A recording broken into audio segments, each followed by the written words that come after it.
All right, thank you so much, media. I know most of you, Eli Horowitz, Assistant General Manager. I'm going to introduce you our PR assistant tomorrow. We'll kind of moderate throughout the day. Just wanted to say hello and thank everyone for coming. We'll obviously start with our General Manager, Bryant, and my head coach, Curt with opening remarks, and then tomorrow we'll go back into our rotation of all our players. Good morning, everybody. Nice to see you again.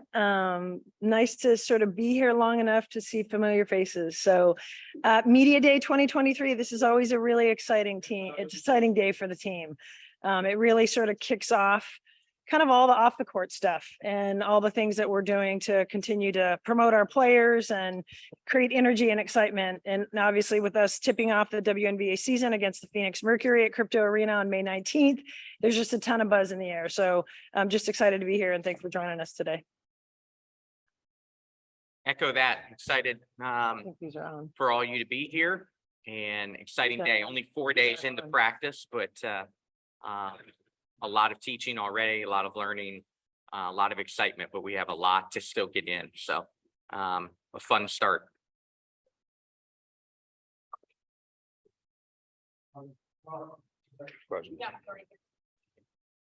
Can you go check the mics? Eli, they're not on.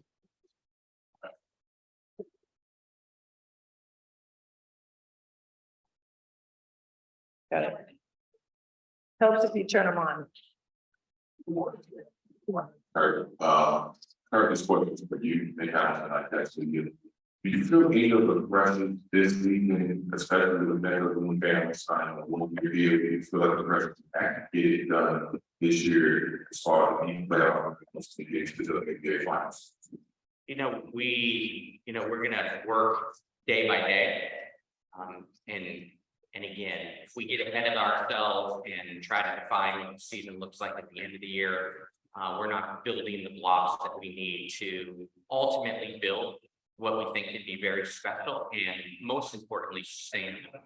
So there's going to be no more pressure than on our own locker room and what we believe in our own locker room. So no, we don't feel the pressure. I'm just trying to get to the next day, continue to teach and learn. And it's been a great start, an exciting start. There's tons of energy from that group. And 4 days in, can't be more pleased. We're going to go to our next question to John Davis. Good morning. This question is for Curt. Basketball games are kind of codified in wins and losses, but how are we seeing that success? Yeah, great question. We talk about it a lot. I mean, Curt and I have defined our careers by success. So success with the LA Sparks is really important to both of us and the entire organization. But as Curt just said, we're taking it 1 day at a time. We are in this for the long haul and want sustainable success here for the Sparks. And what that means is a commitment to the process. Curt talks a lot about preparation. And one of the things I'm most excited about 4 days in is our players are really bought into his vision and the way he teaches and the way he plays the game. And I'm really excited about what we're building here. And as Curt said, we're going to define our own success and it's going to be measured 1 day at a time. John, I will tell you that, again, it's process driven build for us. And our success can be defined in a lot of areas, but for us, trying to create from day one the culture that is sustainable, the culture that wins. That culture for us is in the locker room. And we've put together a locker room filled with great people. We've put together a basketball staff filled with servant leaders. All that is part of success. Ultimately, we all want to win and we're here to win a championship, but success is defined in so much more as we build something very, very special in one of the iconic franchises. Michael Bauer here, teaching in sports. This is for you, Coach. Because of your article, what are the expectations that you have? This part of the training camp, and how are you looking for Zaya, to fit in with the youth there? Yeah, 4 days in, really pleased with Zaya. In the draft, we stated that Zaya has the opportunity to be a two-way player. She showed stretches of that elite defense at South Carolina, regarding some of the elite collegiate players around the country. She's really competed at the defensive end, but we're looking for also her spark at the offensive end. She's gotten in the lane. She's scored at different levels 4 days into her pro career. So, bright future for Zaya. And she's just learning. It's totally a different game, totally different terminology and schemes. But really pleased with her first 4 days. Guards in general, love right now where Jasmine Thomas is in 100%, having veteran point guards like Jordan Canada and Lasia Clarendon, who have proven pro careers already under their belt. Having that veteran presence, and depth at the point guard position has been great early on in camp. So it's fun. We put together a competitive camp, and we're seeing it come together already where there's a lot of competition. And that's what I've always believed in my entire pro career, that nothing's been promised. Come earn your way onto a roster, lead, and I can't be more pleased. Jordan and Lasia are really doing a nice job leading us here earlier. Sabrina, athletic, her coach, you mentioned creating an overview. I'm curious, is there any elements of the sparks from the last time you were in Los Angeles, or is this going to be new thing you know? Yeah, I think it's new, right? But I'm back, because of that experience. It was such a great first year as I transitioned from a long time Division I coach to the pro level. I lived down the hallway from Elena Beard, NECA, Candace, and on. Chris Tolliver, Timothy Johnson was a tremendous person on that team. So that was a really, really talented veteran group that ultimately put the building blocks in 15 to win that championship in 16. Deja vu, right? We got to put together the blocks, put ourselves in position to chase the championship. We're younger. We don't have as many veterans as when I was here in 15, but we have quality veterans, talented veterans led by NECA. She's the head for us, and our longtime committed player to this organization, and one of the best leaders this league has. So again, it's going to be around our veterans, around that leadership, but it's a new time. I love Coach Agler, but we're going to do it our way, and it's a fun new time. Hey, Karen, this is a question for you, Jackie, right? Megan. Sometimes when you think about things that players go through, consistency is the one thing that they probably need the most. Do we have a consistent player that they're going to be practicing throughout the season? Yeah, you're in it. This is an amazing new home. We're thrilled to be at El Camino College. They have been a fantastic partner throughout the conversations, and we're early in camp, but the comments I've received, coaches received from the players in terms of this feeling welcome, feeling like the space that we have here, the training facilities, it's a really first-class facility and a great place for us to train and get better every day. So we're thrilled to be at El Camino. Joe Brady, Curt and Karen, Curt, your experience as the GM, and now just your coach now, not the GM, but how did that GM experience in Connecticut kind of help you start building and being a head coach? And just carry out this experience help you? I'll start.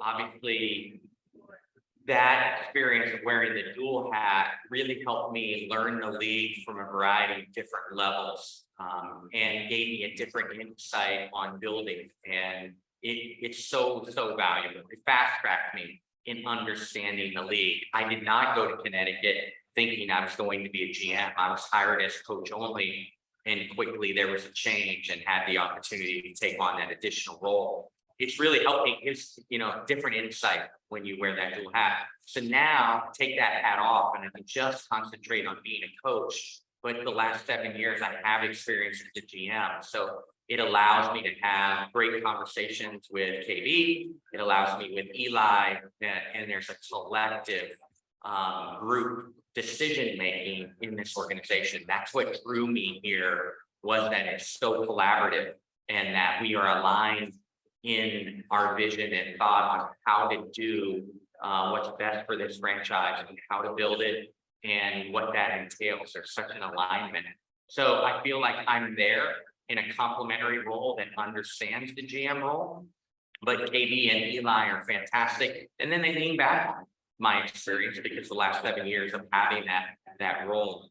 But I'm enjoying being coach only, I can tell you that. We have time for one more interesting question and then move to the Zoom.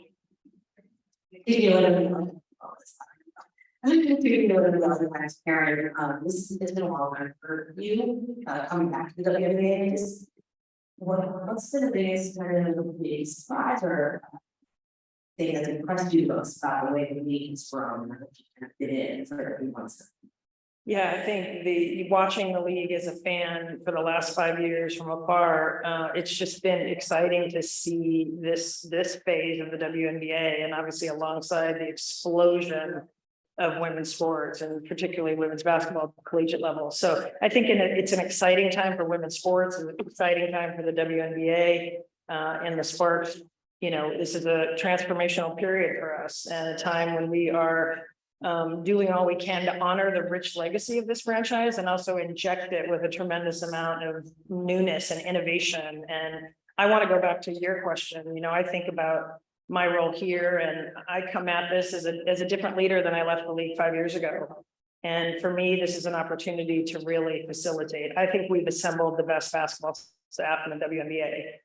Some of the brightest minds, highest IQ, and candidly, I think one of the best coaches to ever coach in this league. So for me, I'm here to facilitate. I'm here to sort of help create and accelerate the culture that we're trying to build, and that Curt is such a passionate advocate of, and we're doing it together. And it's just it's one of the most rewarding, enriching experiences I've had. And I've been in this league in women's sports. I've been in professional women's basketball for 27 years. I started in the ABL when I was 28 years old. And I know that I am in the right place. I'm meant to be here in this moment with this group of people in this city. And we're going to do it brick by brick, but we have every intention of building something really lasting and really successful here. Be able to hear the questions online, but you won't be able to see them. All right, we will be now moving on to Zoom questions. Alexa Filippo with ESPN, can you please start us off? Hi there, both of you. Good to see everyone. Curt, this question I guess is mostly for you. You mentioned Jazz still working her way back. Where exactly is she at right now? And just having seen how far she's come since she, was injured in the first place and had to, go about her rehab. Have you seen her just attack that whole process, even going back to last year? Hi, Alexa. Yeah, I appreciate Jazz, as you know, as well as anyone. What first, an unbelievable person and leader. We're so fortunate that we were able to acquire her through a trade. She has attacked her rehab as you thought someone like Jasmine Thomas would. True professionalism. She has hit all the markers that you would want someone to have. She is participating, but we're smart with her participation here early in practice. And, this is her first major injury of her entire career. She is one of the iron women of our league. And until that ACL injury, she has not had serious injury in her career. So we're going to have her physically ready, but most importantly, mentally ready, coming back from her first major injury. But she is on target. She's hitting markers. She's working really hard, and as expected, a great leader behind the scenes for our team. And if I could just add a quick follow-up, Curt, I know we talked a lot about pivoting previously with your stint in Connecticut. I know you've had to do a little bit of that this offseason with what happened with Steph and, obviously Katie Lou not going to be available for the season. So I was curious just like how you've approached that in this new role, because it's obviously a new roster and a new team in its entirety for you, but having to make those adjustments as you've kind of dealt with those as they've come up. Yeah, I think, as Alexa, my career in the WNBA as a head coach has been about pivoting. Unfortunately, we've had serious injuries or situations arise almost every year in my head coaching career, and you've had to pivot. So it is not something that I'm unfamiliar with, so it's unfortunate. We were really looking forward to those outstanding 3 players and Katie Lou and Stephanie Talbot, who we have to pivot. Love our competitiveness in camp. Carla Samuelson's playing great. We brought in Krista Bradford, Ray Burrell back and healthy. So it's been exciting to watch that group scratch and claw and what the final roster will look like. But it's not new to us. No one's going to feel sorry for us. That's what this league is all about. Teams that are able to pivot, teams that are able to, when they pivot, keep going forward and not look in the rearview mirror on what if or what could have been, and look ahead. And this is the cards we're dealt, and we're going to attack it. And because of my experience in Connecticut, unfortunately, all the pivots that we've had, we are ready for it, and we've addressed it with the team, and they are really excited with what we've done these first 4 days of training camp. Thanks, Curt. Thank you so much, Alexa. Next and final question, Mark with WNBA.com. Hey, KB and Curt, good to see you guys. Question for you, Curt. You mentioned Ray right there. Obviously missed most of last season with her injury. Had a really productive season over in the WNBL before coming back over. What things are you most excited about with her, or something that she's maybe shown in camp that has you really intrigued headed into the year? Yeah, I think, Mark, the thing that in her senior year in Tennessee, playing through an injury-filled year, Ray has her bounce back. She is really athletic, and you didn't see that as much her senior year at Tennessee, and obviously coming into her rookie season was still banged up. So exciting to see her healthy, exciting to see her athleticism and what I call her bounce. She is a bouncy athlete. So Mark, excited about that. And she's in, a tremendous competition as we, very quickly have to set a final roster here in a little over 2 weeks. Thanks, Curt. Thank you all so much. And next, we're gonna have a good shape in the case. Thank you. Thank you.